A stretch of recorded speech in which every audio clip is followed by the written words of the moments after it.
nesse momento silenciar os nossos corações. Aqueles que se sentirem confortáveis podem fechar os seus olhos. Aqueles que não quiserem fechar os olhos estejam da melhor maneira, que assim se colocarem perto e perante a espiritualidade. Obrigado, Senhor, pelo momento que estamos aqui presentes, reunidos em Teu nome, através da Tua Mãe Maria, aquela que gerou a Sua vinda a essa orbe azul. Permita que essa noite seja de paz e de tranquilidade. Permita que possamos rechear e carregar os nossos corações do Teu amor para distribuí-lo ao mundo. Abençoa, Senhor, cada uma das famílias que aqui hoje está representada e também todos aqueles que gostariam de estar conosco, mas que não o puderam fazer. Leva, Senhor, aos seus lares a paz que existe no coração de Cristo. Leva, Senhor, aos seus lares a harmonia do coração de Maria. Obrigado, Senhor, pelo veículo que nos abriga nessa orbe, corpo que, através da transformação que Tu fizestes, nos conduz à redenção e evolução. Fazei, Senhor, que possamos caminhar segundo os ensinamentos do Cristo e que, diante da nossa jornada, façamos esse caminho com fé e esperança. De forma muito especial, que a equipe do Dr. Bezerra de Menezes possa auxiliar todos aqueles que necessitam um tanto mais na saúde, e que Meimei, a querida protetora das nossas crianças, interceda por elas, que possam manter a pureza dos seus corações, assim como Cristo gostaria.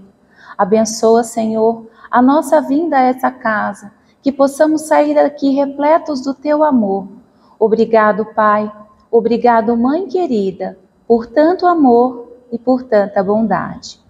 Pai nosso que estais no céu, santificado seja o vosso nome.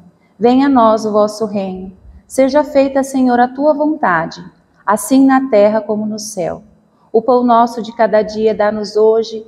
Perdoa, Senhor, as nossas dívidas, como também perdoamos aos nossos devedores. E não deixeis, Senhor, cairmos nem nas tentações do mundo, nem em glórias celestes, porque, na verdade, Pai, o reino é Teu, de hoje e para todo sempre. Que assim seja. Antes de eu começar, eu gostaria de pedir que vocês pudessem, junto comigo, elevarmos o nosso pensamento a Maria. Maria tem uma posição muito especial na vida do Cristo. Acho que receber o Cristo, assim como ela concebeu ele nessa terra, foi uma tarefa um tanto quanto difícil, né? Imaginem vocês, eu sou mãe de 2 filhos. E eu nunca me achei merecedora dos meus filhos. Eu perguntava, meu Deus, como é que Deus pode ter me confiado 2 caras tão incríveis, eu sendo tão imperfeita? Há uns 8 anos atrás, mais ou menos, eu estava participando de um take-out, que é um webinar, de um congresso com uma médica antroposófica, chamada Ana Paula Cury. E ela falou coisas que entraram muito profundamente dentro do meu coração. E aquilo, de certa forma, me deu uma dignidade. E ela dizia assim, não são os filhos que se parecem com os pais, são os pais que se parecem com aquilo que eles vieram buscar, por isso que eles os elegem. E aquilo me deu muita dignidade, porque eu pensava, alguma coisa boa eu devo ter, não é assim? Para eles terem me escolhido. Então eu acho que quando a gente pensa na família em si, a família é o nosso núcleo de redenção aqui na Terra. É através da família, né, dessa mãe principal, que orbitam as estrelas que vão ser cadenciadas por um novo destino.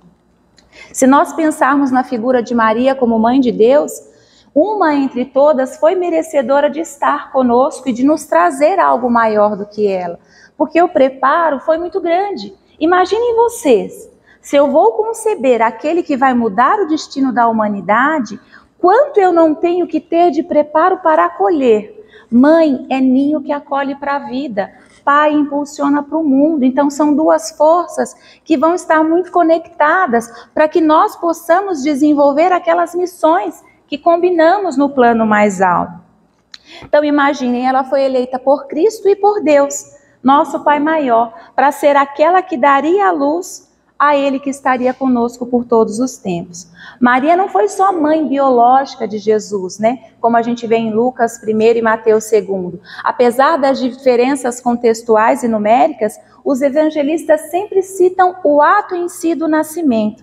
E mais ainda, Maria foi mãe afetiva, quando Cristo a coloca aos cuidados de João, não é assim? João 19, 25, eis aí a tua mãe, ele coloca ela como mãe adotiva daqueles que iriam continuar a caminhada. Maria foi mãe moral de Jesus, quando em João 10,34 diz assim, vós sois deuses, são princípios de edificação da nossa palavra para com o mundo. Palavra é formação, ato de vibração.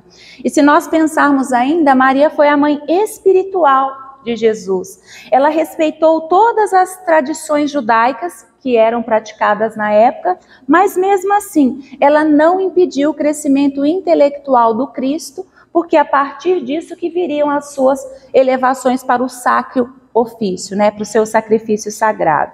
Então, quando eu penso com vocês, como é que foi depois dessa passagem dela? Porque a gente sabe, né, ela saiu, foi para Éfeso, continuou vivendo lá, divulgando a doutrina.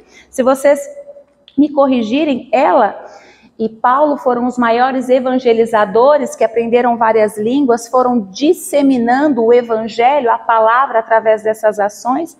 Mas e depois, como ficou isso? Eu ficava me perguntando, no plano maior, como foi essa figura de Maria? E um dia, num dos estudos que eu estava fazendo, eu ouvi falar sobre os templários. Quem eram os templários? Né? Alguns conhecem como a Legião de Maria, e é esse o nome que eu trago para a noite de hoje. A Legião de Maria. Espírito de sublimação no manto de amor. Quando eu saio de manhã com os meus filhos, agora um que já não está mais tão junto comigo, eles crescem, né, gente? Batem asas, vão, né? Eu sempre falava que onde que os meus olhos não estivessem, fossem as mãos divinas. Porque muitas vezes nós não vamos conseguir vivenciar as experiências que esses espíritos que trouxemos à luz vão ter que seguir. Muitas vezes eu vejo famílias engessando o crescimento dos seus filhos, evitando que eles possam desenvolver os seus talentos, porque elas querem que as mães, muitas vezes, querem que as coisas sejam feitas do jeito delas.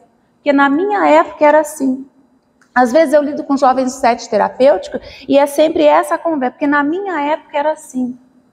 Só que hoje nós estamos numa outra época, que é necessário que tenhamos essa conexão para aprender com a sabedoria daqueles que nos orientaram, vieram antes. Aí entra muito essa questão do honrar pai e mãe. Honrar meu pai e minha mãe é agradecer tudo que foi feito até aqui. E a partir daqui tomar esta força de vida e usar isso como instrumento da minha qualificação. O que eu mais vejo são pessoas terceirizando a responsabilidade. Porque minha mãe era assim, porque meu pai era assim, eu sou assim por isso, sem assumirem as rédeas da sua própria vida. Por que eu quis trazer esse tema, principalmente nessa semana que antecede o Dia das Mães? Tem uma história muito bonita que eu gostaria de ler para vocês, que é a história sobre esses templários, que são exatamente a Legião de Maria. Fiquei pensando, e muitas vezes é dito a nós o quê? Que o amor que mais se assemelha ao amor que o Cristo deixou é o amor de uma mãe. Por quê? Porque é um amor incondicional. Todos que são mães, e quando eu falo mãe, não só o útero que gera, mas como o colo que acolhe para a vida, nós sabemos que se um filho está doente, você passa a noite acordado, você fica sem comer, nós somos capazes de fazer tudo pelaquele ser que necessita de um pouco de atenção. E muitas vezes um pai que se reveste dessa figura do materno enfrenta muitas coisas para criar um filho sozinho, dando a ele as condições de mãe. É muito interessante porque quando eu fui estudar sobre isso, né, eu li e eu gostaria de fidelizar para vocês, é um texto extraído do livro Vale dos Suicidas. É a Memória de um Suicida, tá? A explicação. Periodicamente, singular caravana visitava esse antro das sombras. Era como uma inspeção de alguma associação caridosa, uma associação protetora, uma instituição humanitária, cujos abnegados afins não se poderiam pôr em dúvida. Vinha a pôr dentro daqueles cujos fluidos vitais, arrefecidos pela desintegração completa da matéria, não permitiam camadas no intermediário ou transição.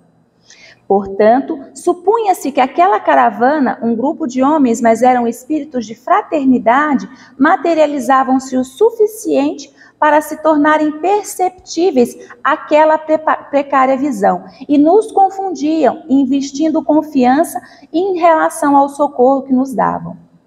Trajados de branco, apresentavam-se caminhando pelas ruas lambacentas do vale, um a um. Uma coluna vigorosa e disciplinada olhava-os atentamente, à altura do peito, cruz azul celeste, que parecia um certo emblema, talvez um distintivo. Senhoras faziam parte dessa caravana, porém, um pequeno grupo de visitantes tecia como se fosse um cordão luminoso de isolamento. Com a destra oficial, o comandante erguia alvidamente uma flâmula, na qual se liam caracteres no azul celeste esta extraordinária legenda: Legião dos Servos de Maria. Vocês imaginem que quando estamos num estado de putrefação da alma, porque estar no umbral, eu estou me colocando no meu próprio purgatório. Não é uma questão que eu fui designado. A minha consciência me impulsiona àquele local. A única luz que é possível passar por esse vale das sombras, chegar até esse momento para tocar-lhe os corações, é o quê? O amor fraterno, através da figura de Maria. Não é assim que nós fazemos? Intercedei por nós, Mãe querida. Quando nós pedimos, tende piedade de nós, Mãe Rainha. Não é essa humildade que a gente se coloca no nosso coração, entendendo que somos crianças errantes, perto dessa orbe tão maior, que vamos ocupar. A casa do meu pai tem muitas moradas, não é assim? E percebam, hoje nós vivemos uma certa alusão a gêneros, né? Rosa de um, azul é de outro. E na verdade o azul sempre foi uma cor do feminino. O manto de Maria, com as suas estrelas, dizendo que sou o escudo e a proteção que controla esse planeta através do governo do meu filho. As estrelas simbolizando esse aspecto consciencial maior e o seu manto fazendo um escudo de proteção sobre todos nós.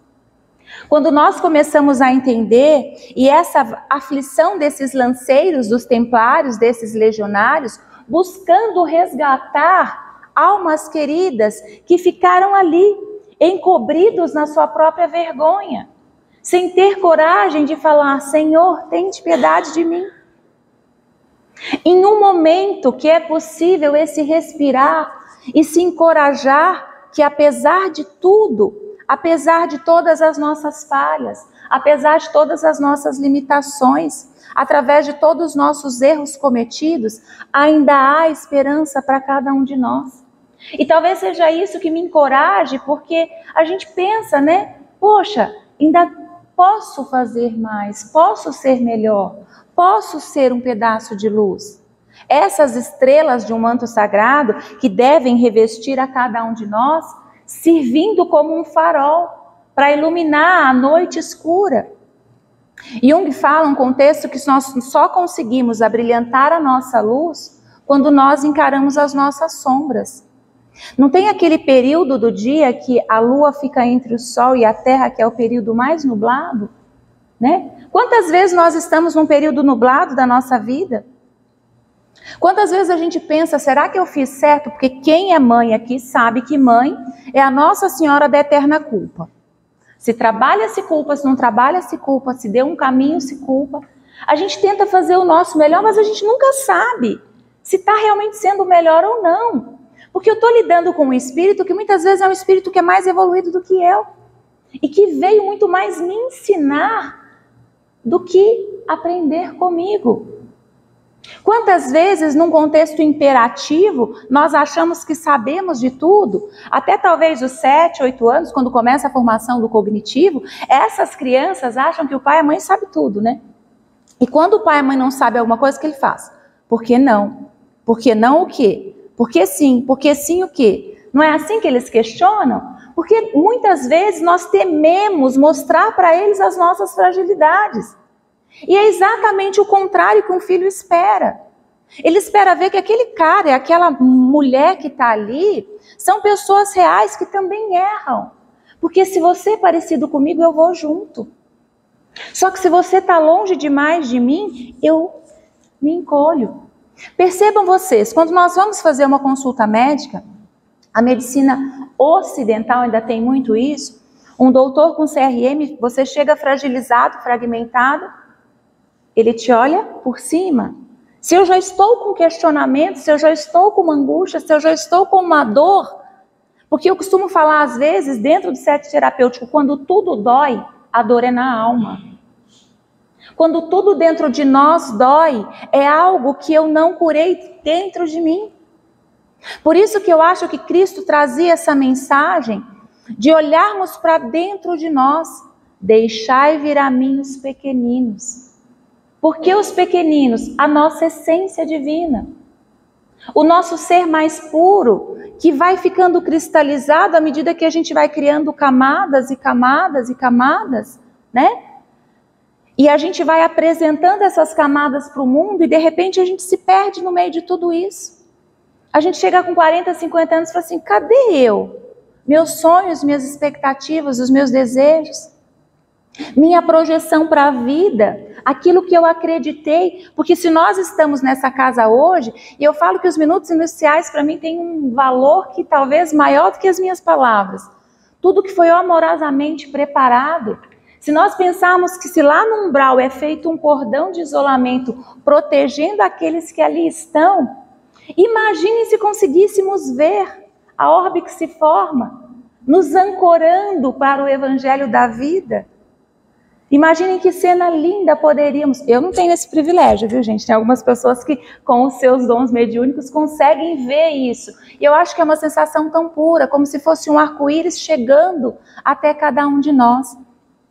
Educar um filho é sempre uma missão. Conforme está descrito na questão 582 do Livro dos Espíritos, né, codificado por Allan Kardec, sendo uma missão, portanto, terá o missionário que assumir as responsabilidades da sua ação junto àquela criança que Deus lhe colocou nas mãos, recolhendo as consequências advindas da sua execução. Dessa forma, nós podemos imaginar, mesmo que parcamente, o nível de responsabilidade assumido pelos pais de Jesus, em especial por Maria de Nazaré, que se dedicou com amor, carinho, compreensão e renúncia àquele filho que vinha dos mais altos planos da vida e que desempenharia espinhosa e árdua missão entre nós homens. Podemos entender um pouco da missão de Maria, mas por um momento sequer, talvez tentarmos comparar e pensar em nossas famílias. Na condição de pais, pretendemos constantemente buscar o melhor para os nossos filhos, o seu bem-estar, o seu estar bem.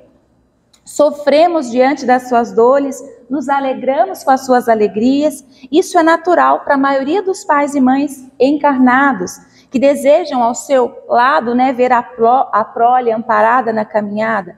Agora imaginemos, dentro da nossa condição limitada, como se sentiu Maria ao perceber que o seu tão amado filho, sendo rejeitado e mortificado pela ignorância humana, nada podia fazer para impedir o sofrimento daquele que lhe encantara os dias com a luz da sua palavra e seus sorrisos.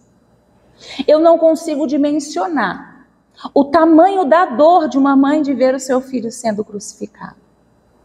Se o meu filho está com uma unha encravada, eu já tenho dó. Imagine você ter que aceitar e acatar que aquilo foi a escolha dele. E foi uma escolha condizente a poder proporcionar a outros algo que ele já tinha de sobra. Era só dar um reset aqui, não é isso, gente? Reiniciava a terra, vamos resolver os problemas. Não, ele queria mostrar que tinha jeito.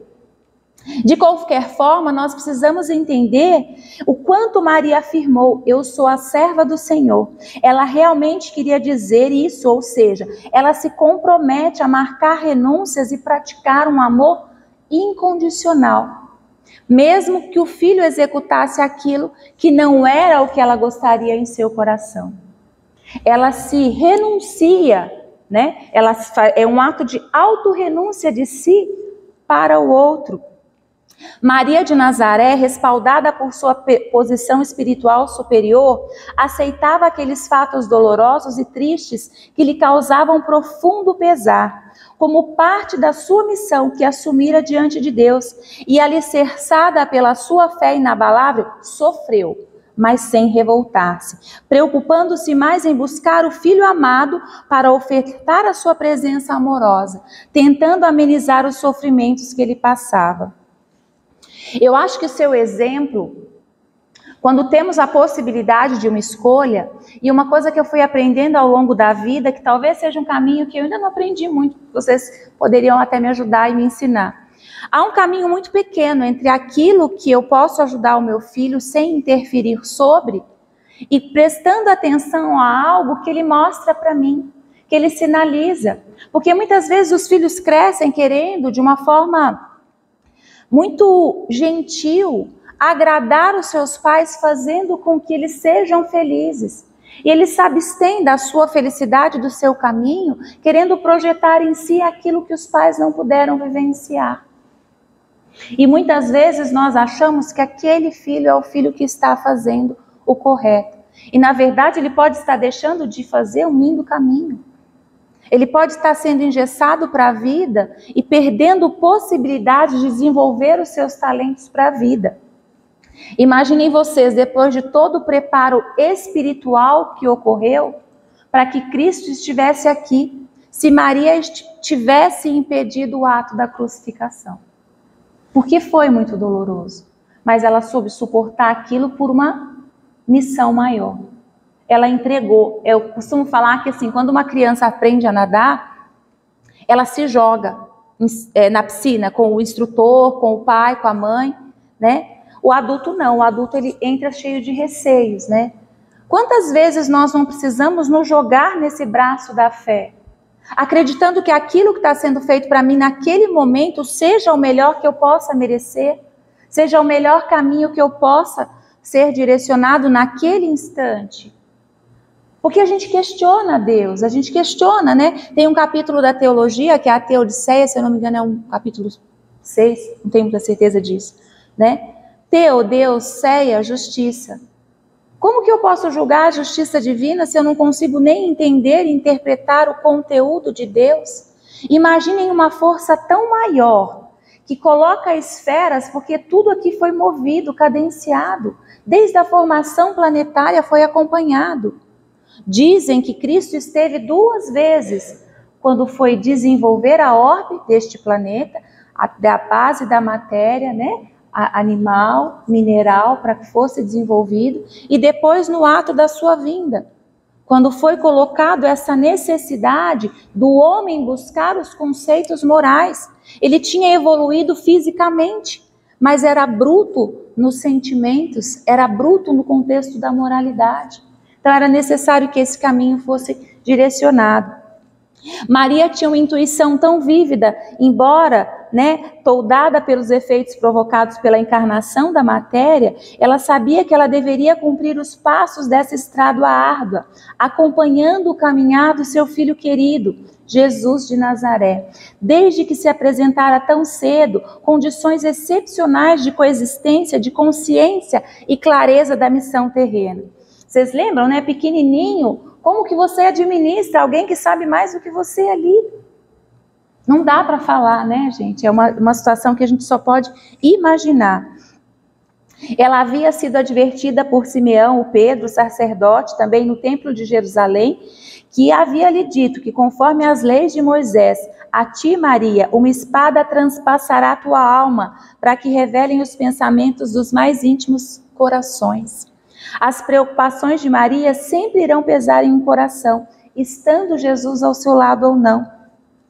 Quando essa ausência torturante, quando nós estamos distantes dos nossos filhos, quando nós paramos para tentar entender, porque eu não consigo dimensionar essa explosão de amor por um ser maior na forma de aceitar aquilo que ele pediu para fazer. Muitas vezes a gente impõe, né? Acho que quando a gente pensa, né, em situações que nos levam, né, segundo informações das fontes mais antigas, Maria, que foi filha dos pais judeus, Joaquim e Ana, viveu na Galileia até por volta do século I a.C. Durante a sua infância que ela esteve em Nazaré, ela ficou noiva do carpinteiro José, que era da tribo de Davi. Percebam como as conexões são muito maiores do que as nossas interpretações. O Evangelho segundo Lucas, que é a principal fonte bíblica sobre Maria, com a passagem da visita de Maria e Isabel, né? Lucas 1, 39 a 45, e a viagem de José e Maria, grávida já da Galileia para Belém, na ocasião do censo, estamos falando em Lucas 2, 1 a 6, Emmanuel nos explica no livro Paulo e Estevão, narrando o período de 2 anos em que Paulo permaneceu preso em Cesárea, registra algumas informações.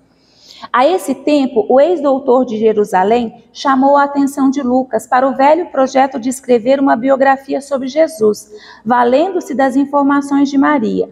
Lamentou não poder ir a Éfeso, incumbindo desse trabalho, que reputava de capital importância para os adeptos do cristianismo, seu médico amigo. Vocês sabem, Lucas era um médico, né?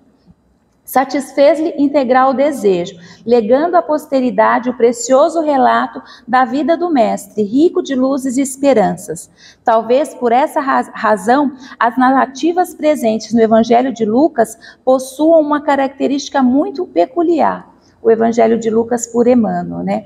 Então percebemos, quando Chico recebe um retrato, né, numa união espírita que aconteceu lá no Grupo Espírita da Prece em Uberaba, na noite de 1º de dezembro de 84, foi feita uma homenagem dos Dias das Mães.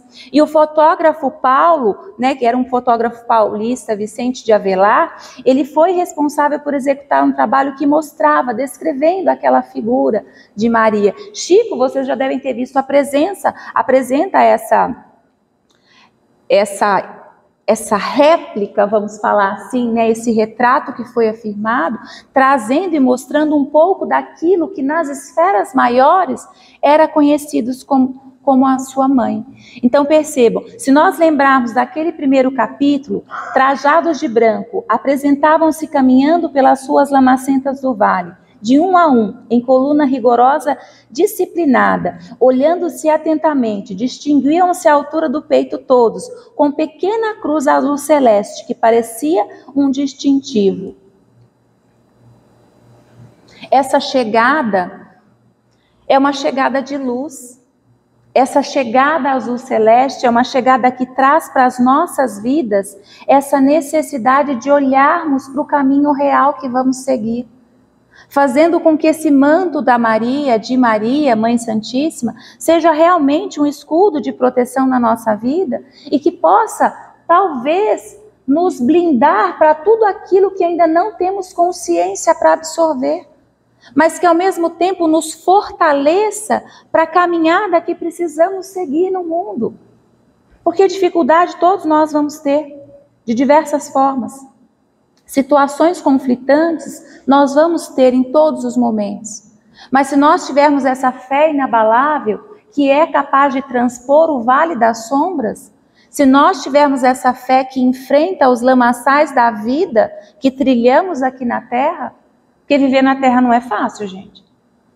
Se vocês tiverem uma receita para ficar mais leve, me contem. Cada dia vão surgindo coisas. Quem trabalha nas casas sabe, cada vez que você coloca um propósito, situações chegam para nos testar, para nos pôr à prova. Talvez, se eu olhar de um outro ângulo, para nos fortalecer para essa caminhada, nos tornar mais dignos, para que possamos enfrentar tudo que tem por vir. Qual é o nosso real destino? Não é redenção? Esferas maiores? Estamos aqui de passagem? Que a gente possa usar essa luz. Eu lembro que uma vez eu comentei com vocês que tem uma figura que fica muito da minha infância, que eram aqueles quadros, né, do Sagrado Coração de Maria e Jesus, com uma flamejando assim aqueles espinhos. Aquilo é uma observação que eu tenho vívida na minha memória. O que aquilo quer dizer hoje, que eu conheço um pouquinho mais da doutrina? Somente um coração amoroso é capaz de suportar tudo o que é necessário passar. Somente quando o nosso coração estiver fidelizado e conectado ao coração do Cristo, é que vamos conseguir trilhar a nossa estrada de verdade. Sem muitos adornos, sem palavras bonitas, com a essência do coração dos pequeninos. E para que eu não me estenda muito na noite de hoje, eu gostaria de deixar para vocês um texto, que foi o texto que eu disse no início, que nós conversamos, não é de minha autoria, é de uma médica antroposófica, Ana Paula Cury, e toca muito o meu coração. Há mais de 8 anos, quando eu tive o contato com esse primeiro texto, todo maio eu utilizo ele, porque para mim tem uma profundidade, tem coisas que para mim se transformam em poemas da alma. E é assim que eu queria, antes de nós encerrarmos juntos com uma Ave Maria, eu gostaria de prestar para vocês essa homenagem. Todos aqueles que são pais e mães, mas todos aqueles que são filhos de alguma Maria. Honrem aquelas que vieram antes de vocês. Não interessa se chama Maria, Neuza, Paula. Honrem todas aquelas que fizeram o seu melhor para que vocês pudessem estar aqui. Lembrem desse estandarte azul que é carregado, tirando todos nós do sofrimento. Quando o seu coração estiver amargurado pela vida, conceda esse coração a Maria. Entregue-se nessa jornada para que você consiga suportar um pouco mais da trajetória aqui. Então diz assim: talvez a gente nunca tenha se dado conta, mas os filhos são a nossa melhor motivação para que a gente cresça e se torne um ser humano melhor. Por uma razão muito simples, porque eles vieram para nós pelo amor. Eles nos elegeram como guardiões dos seus mistérios. Eles nos procuraram para algo que lá onde eles estavam, não havia mais como conseguir. Eles descem à terra por meio de nós. Recebem através de nós o dom da vida, mas eles nos fizeram eleitos, eles nos elegeram primeiro. Eles buscam algo em nós que talvez a gente tenha para dar, senão eles teriam procurado outro. E se talvez a gente pudesse se lembrar disso, se a gente pudesse se sentir assim como alguém que carrega algo muito sagrado, um sentimento de responsabilidade por essa vida que se desenrola e que tem um segredo para trazer à tona, que tem um mistério para desvendar e que espera que nós possamos ajudá-lo com isso.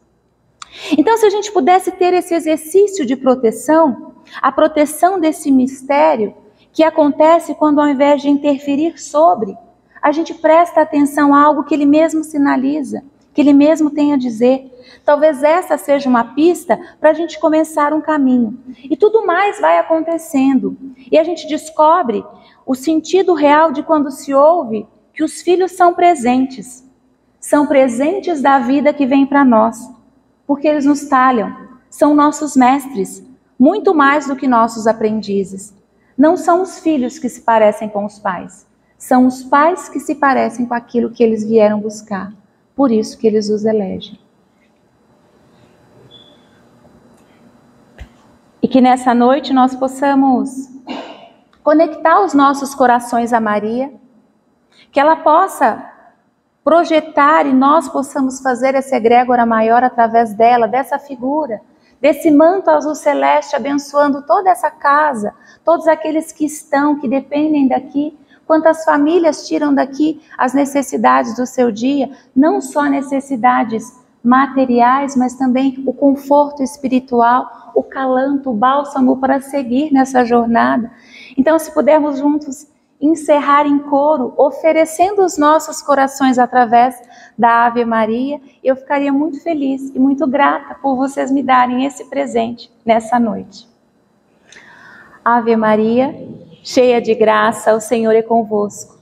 Bendita sois vós entre as mulheres, e bendito é o fruto do vosso ventre, Jesus. Santa Maria, Mãe de Deus, rogai por nós, pecadores, agora e na hora de nossa morte. Amém. Que assim seja. Graças a Deus.